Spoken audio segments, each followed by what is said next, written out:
Alright, what's up, you guys? It's your boy 3 Stacks in this thing. Of course, I'm representing my squad. I'm going to be updating my Paleos because I decided I wanted to do a fun deck. I changed my mind kind of last minute, still debating on if I want to go through the decision. But I pretty much wanted to play a deck that I had never taken to regionals before. I was doing Zephyrs. I was definitely going to take those, either Zephyrs or Herald of Perfection. But unfortunately, I still don't have Celestial Observatories for my Herald, so that kind of is like an impediment right now. So like if my deck's not complete, I don't like to take incomplete product to tournaments. But I definitely was strongly considering Paleos because like I feel like, I told you guys like Paleos are so much better than Altergeist, and I really do think so. And I feel like there's going to be a lot of Altergeist. There's going to be a lot of grind games. There might end up being, kind of like a conglomerate of like Gokis, Trickstars, Sky Strikers, and then like Altergeist, and then other random decks like BA and stuff like that. And possibly like Danger, Crustadia. You never know because those decks are out. But I really feel like a lot of the times it's going to be a lot of grind games. If you're not playing like a combo, a centric deck like Goki or Crusadia, it's pretty much grind from start to finish. Like Trickstars, pretty slow deck. Sky Strikers, pretty slow deck. Even Trickstars in their best opening, they're not really making boards. They're not. They're just summoning monsters, a couple, and setting and passing. And I just feel like there's going to be a lot of decks that Paleos will be able to catch off guard because of all the floodgates that they're able to play. And I also feel like I said, they're way better than the Altergeist. They have a higher ceiling. And they have a really great Goki matchup if you're given the proper hand. And they're able to play the best floodgates without any hindrance upon themselves. In fact, there's literally no impediment at all, and that's what I really like about them. I had never taken them to a tournament, so I decided that I wanted to take them. So this is kind of my build right now with no impermanences because I did sell a lot of cards at Nationals, like I told you guys. But we're going to go ahead and show you my build, and you can critique it after I'm done with this profile. But I definitely made it as competitive as possible, and I'm talking about the best of the best minus impermanence. So we have 3 Ernesto. We have 3 Esteban. The frogs are gangsta, bro. They are gangsta. They really are. And 2 Roni homies. This is like, everybody preaches this. You've got to play this ratio. You don't play 3 Roni homies. You don't play 1 Roni homie. You got to play 2 because you can actually just, resolve both of them, like just in order to make a free XYZ. Sometimes you use Roni to extend your link summoning because you want to go Mastar Boy, occupy zone, and then link with that Mastar Boy in another water to a second Mastar Boy, occupy the 3rd zone. So you have zones 1, 3, and 5 occupied with, Double Toad and Anomalocaris, which is the board that I normally make. Or you can just go Triple Toad if you really just want to go that route. For the spells in the deck, we only have 3. Pot of Desires is the only spell. I don't have Demise because I sold it. I would probably do like 2 Demise. I don't want to play too many spells, and I don't want to play stuff that conflicts with my engine because Paleos have a tendency to be very random when they are explosive, being that like you don't always anticipate opening explosive, but they do open like that sometimes, and it's been a lot more frequent for me. And then also in your turn 2 pushes, like you always need to special summon a lot. You summon a lot when you're setting up your boards. Like you set up turn 1 and you get Paleos chained out of your grave, like you're able to set up a really, really nice board.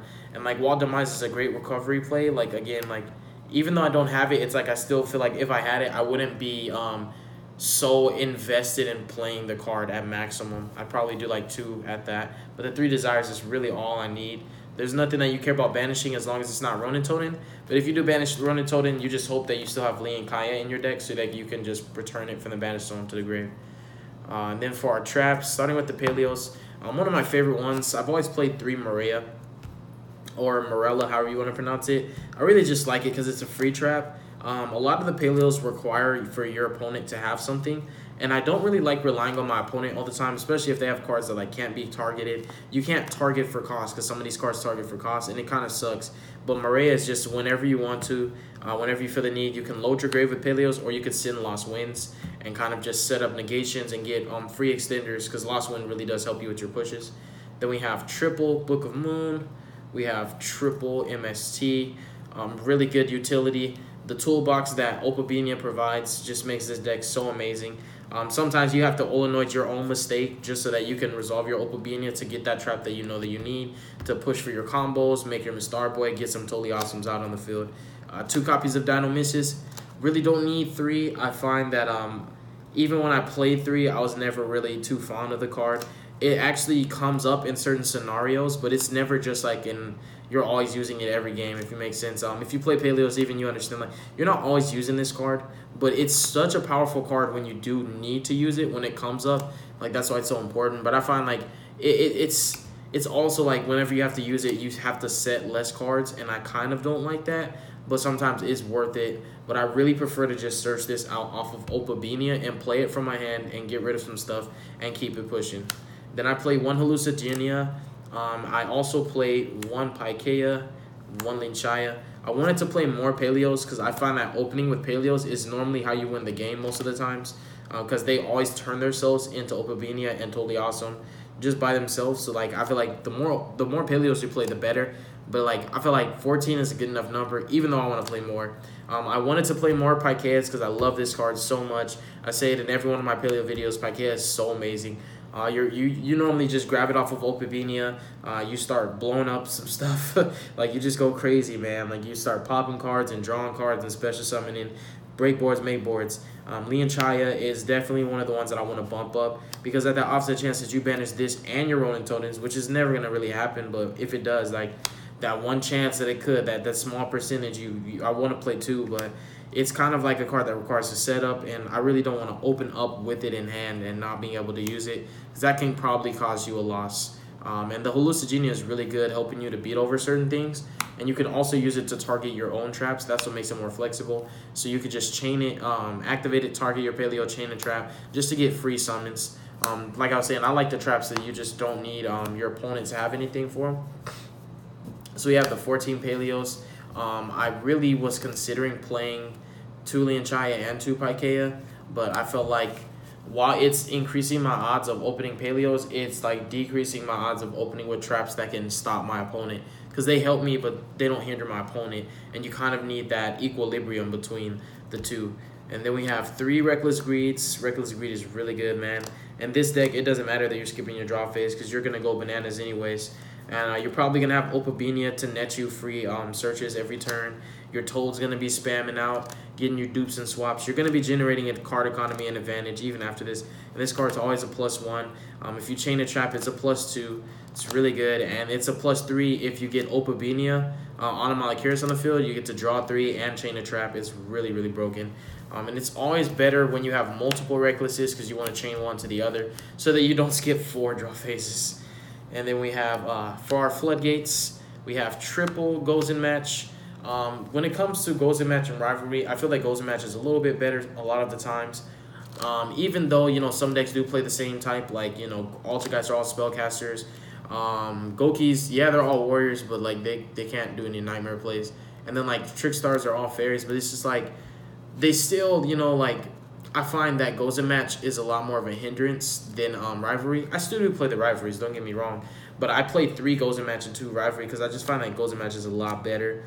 Even if your main deck is all the same attribute, your extra deck is never really like that. So it potentially kind of just locks your opponent out from the extra deck. And depending on the matchup, it just prevents them from ever controlling more than one monster. Same thing with Rivalry. And you can use these in tandem with each other going second to break boards, extra link, Goki boards. You could back these up with a strike, Lost Win, or if you have multiple copies of them, you just break boards going second. It's better than Torrential because it doesn't destroy. And then we also play more Floodgates. We play 2 Mistakes and 2 Anti-Spell Fragrance. I didn't want to go crazy on the Floodgates, but I felt like the best of the best, you absolutely have to play them. Mistakes sometimes makes me mad because I want to search off Opabenia, but I know that it's much more crippling to my opponent than it is to me. It's a very, very minuscule detriment when you consider how much your opponent could be doing that they're not able to do right now. So I like the Mistake a lot. I love the Anti-Spell, and you could chain all these. You could use these as just chain traps. You can activate them whenever you want.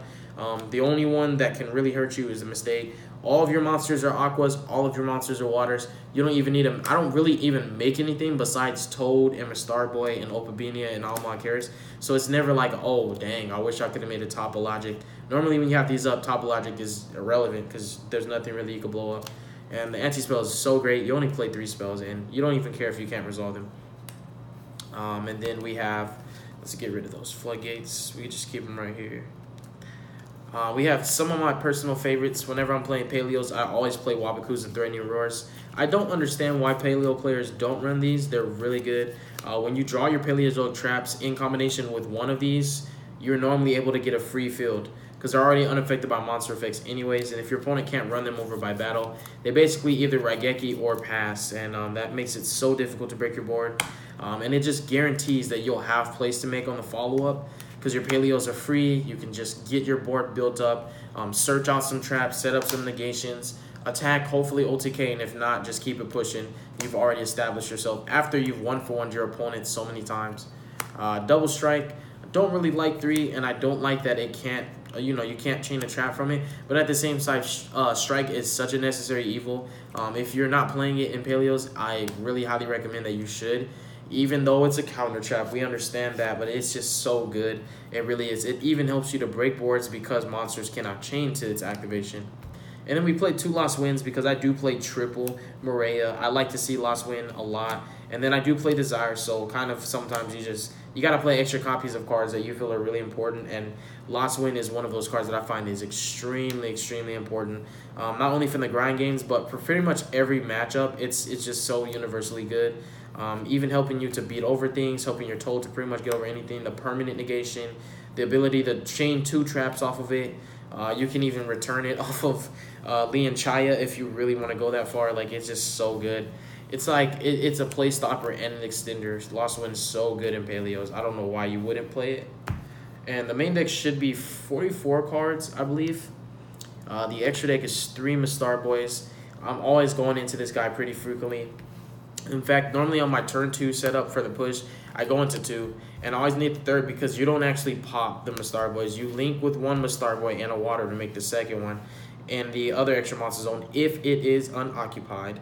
And you pretty much go, like I said, columns 1, 3, and 5. You summon triple Toad or double Toad plus Anomaly. Or if you ulti can, you go Cat, Shark, Daigusto Phoenix, totally awesome. And just keep it pushing. Hopefully you ulti-K'd already. So really good. Sometimes you even need to like literally do stuff like this just for damage. It's a really good card. You never don't play 3 of it. Seriously. Like, it doesn't matter that Toad can add it back. Every time you have the opportunity to resolve Toad, you're always putting back itself. You're putting back a Paleozoic XYZ. You're putting back a frog in your hand so that you can extend a play, summon a trap normal, keep it pushing. Man, like, and it's it can recycle your Toad potentially.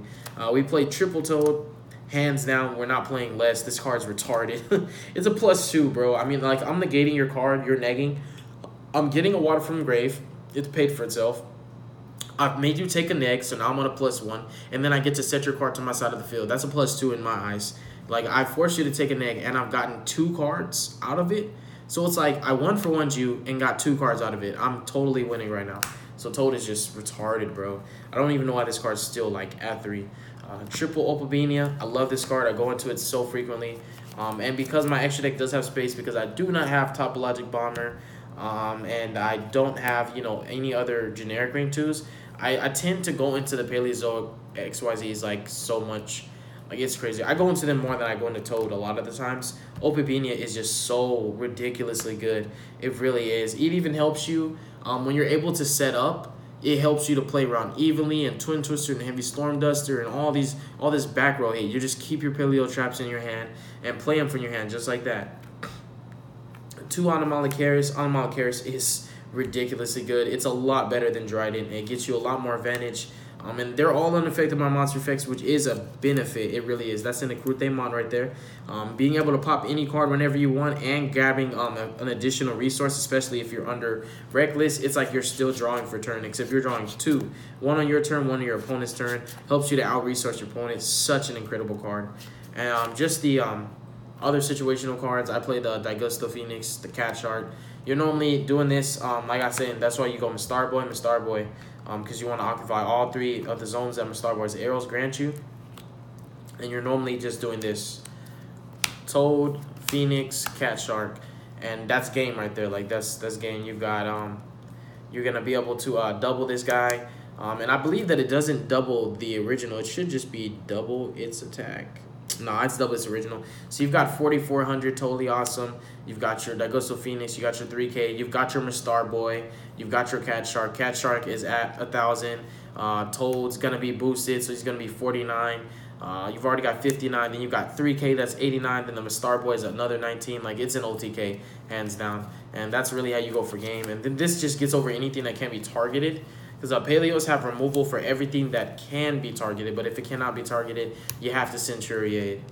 And the extra deck's incomplete, like I said, because there's just some cards that I just don't have. But if I had them, I'd be playing them.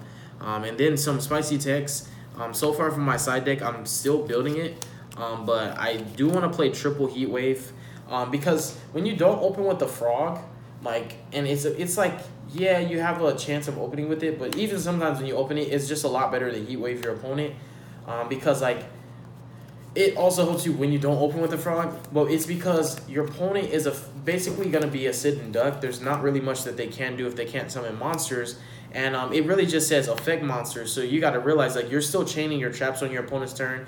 And then during your next draw phase, you can special. That's all you need, because normally Paleos don't explode turn 1. Unless you open swap in a Frog, swap in a water, you really don't go off turn 1.